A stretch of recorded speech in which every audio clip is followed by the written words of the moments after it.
this video, we are going to study about one of the most important middle time repertories by Dr. Kent. That is, Kent's Repertory of the Homeopathic Materia Medica. Dr. J.T. Kent started his professional career at St. Louis as a physician of the eclectic school. He was a scholar and voracious reader.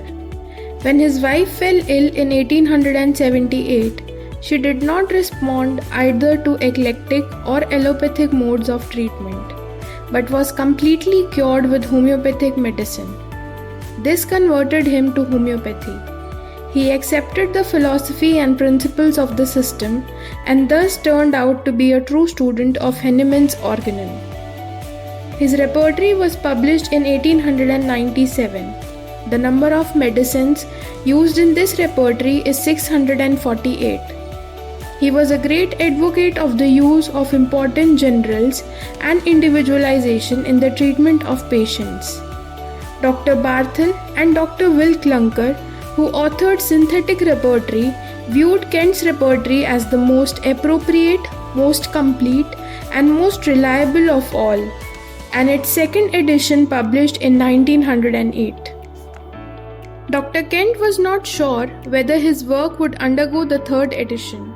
He left behind a handwritten corrected copy for the third edition before his death in 1916. Dr. Arthur, with the assistance of Dr. F.E. Gladwin and Dr. J.S. Pugh, published the third edition in 1924. The successive fourth and fifth editions were published with the help of Dr. Gladwin, Dr. Clare, and Dr. Peer in 1935 and 1945 respectively. The sixth edition was published in 1957, while the Indian edition came out in 1961.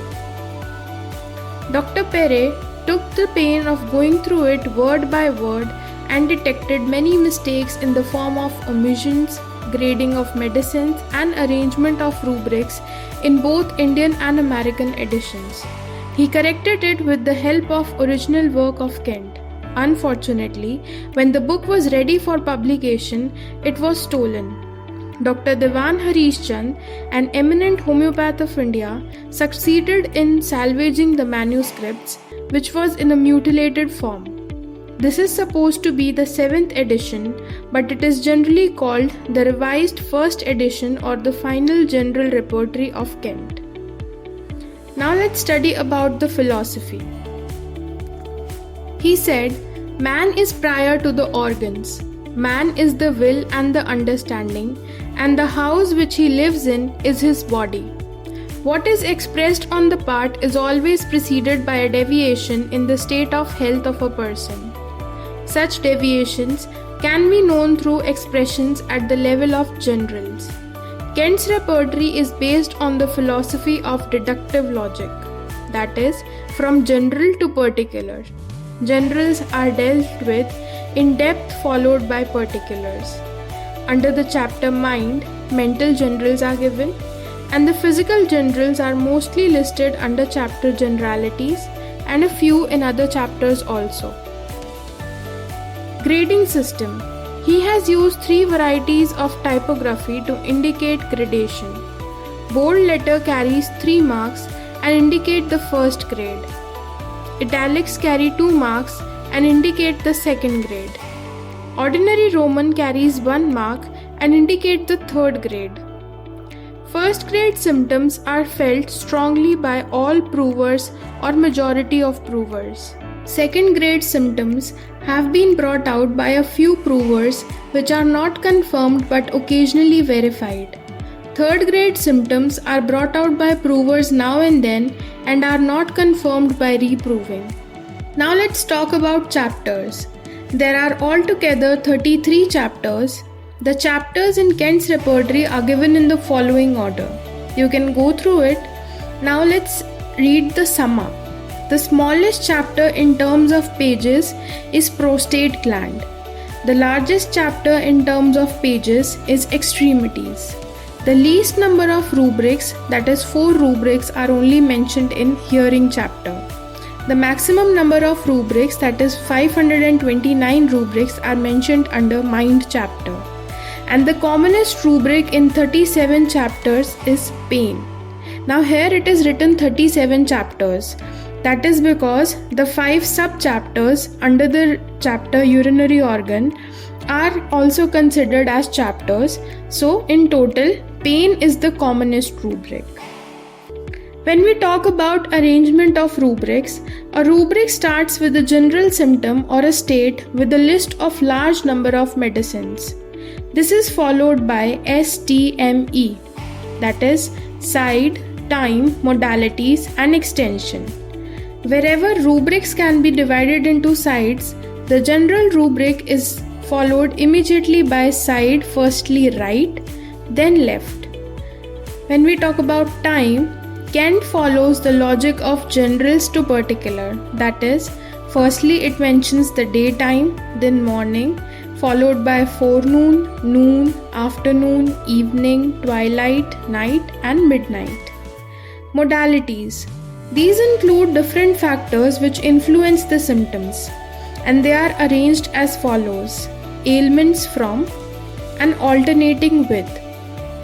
Modifying factors, aggravation and amelioration extension. This is the last sub-rubric and found mainly under the pain rubric.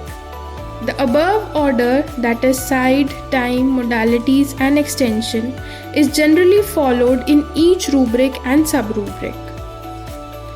Now let's talk about some of the practical guidelines to use this repertory. Desires and aversions to food should be referred to in chapter stomach. Food disagrees should be referred to under generalities and also under stomach disordered. All conditions of general modalities, effect of discharges, weather, etc. should be referred to under generalities. The symptoms of neck should be referred to in chapters external throat, back and cervical region. Diagnostic rubrics should be referred to in the part concerned and in generalities. Concomitant symptoms are found scattered in the repertory. Example, during fever, hunger increased, or it can be also found like appetite, increased fever during. Another example is headache before menses. It can also be found as head pain menses before. In generalities, pain rubrics deal with blood vessels, bones, glands, muscles, small spots, parts paralyzed and periosteum, etc. Sweat on any special part is found under the anatomical section in which the part is located. Example, face, perspiration on. Now perspiration rubric is used for sweat. Many symptoms are found scattered in different sections. Any desire or aversion at mental level should be referred to as things desire, aversion to. Now here if thing is work, then example would be aversion to mental work, etc.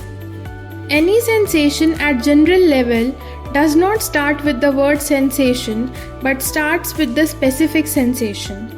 For example, sensation of coat of skin drawn over inner parts. Now here, coat of skin is the sensation, the specific sensation. Henceforth, it is written first. Another example is sensation of plug. Now plug is written prior to the word sensation. Another example is sensation of water dashing against inner parts and sensation wave-like. Sensation related to parts can be referred to in similar way under the parts concerned. For example, sensation of ball in stomach, sensation of enlargement in eyes. So firstly, the part will be mentioned, then the specific sensation will be mentioned, and at last the word sensation is mentioned. Okay?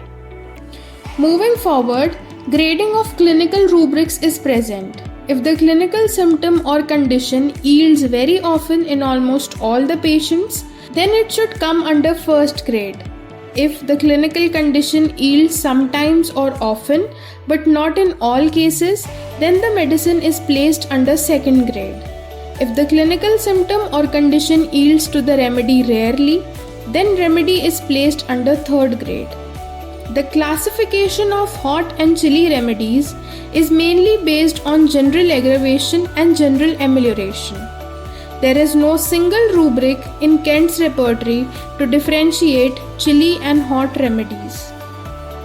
Now, what is specific to Kent's repertory? It is the cross references.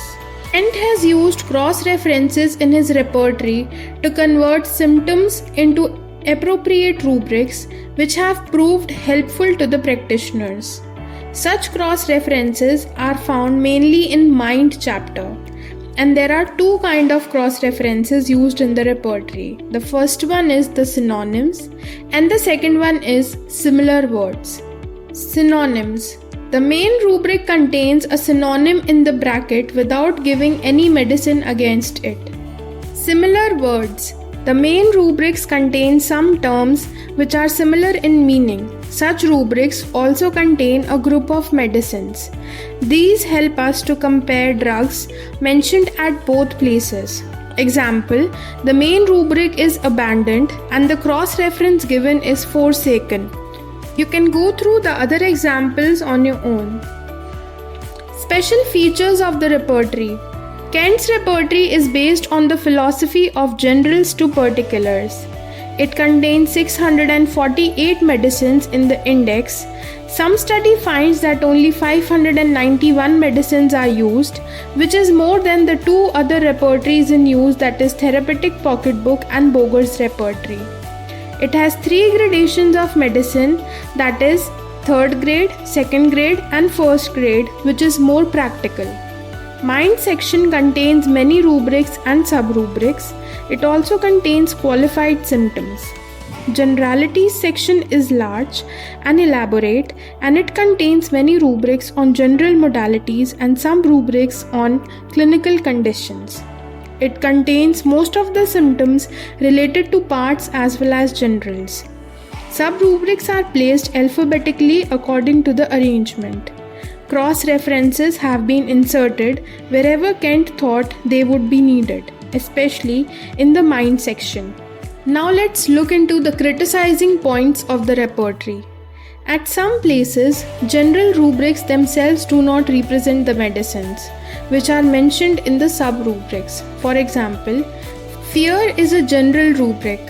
Now here, in this general rubric, Kali Carb is not mentioned, but it covers the following sub-rubrics. When we talk about fear at 3 am, when we talk about fear alone of being, when we talk about fear of death, when we talk about fear of disease, impending evil ghost, when we talk about fear lying in bed while, when we talk about fear of people, when we talk about fear arising from stomach, or when we talk about fear of touch, Kali Carb is mentioned. But in general rubric where fear is mentioned, Kali Carb is not present. His repertory contains many clinical rubrics which do not serve the purpose of repertorization. Extremities chapter is the largest in repertory, but it is least useful for repertorization. There are many similar rubrics which cause confusion for the beginners.